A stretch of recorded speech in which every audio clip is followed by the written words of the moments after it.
Hi, it's Steve. Today we're going to show you how to change the front shelf trim on your refrigerator. It's a really easy job and you won't need any tools. Let me show you how we do it. Now to do this repair, we'll start by opening the refrigerator door up fully. We'll remove any items that may be on that shelf, then remove the shelf completely out of the refrigerator.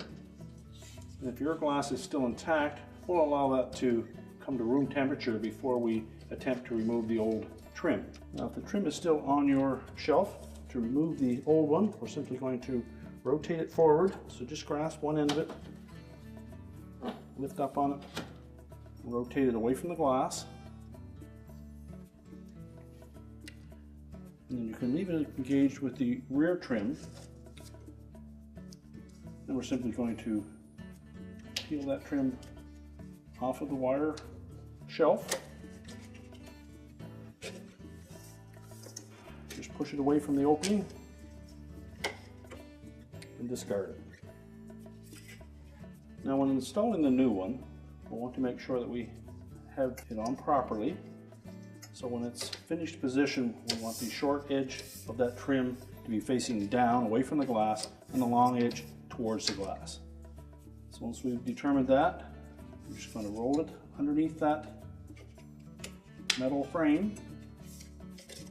And just go along the length of it until we have it attached. And then we want to snap it fully into those two channels.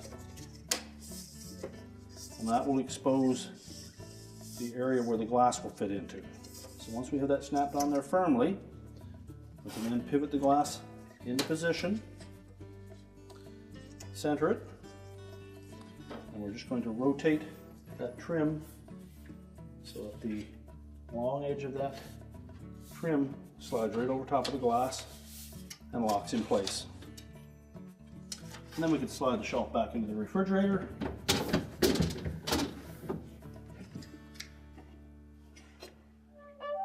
And our repair is complete.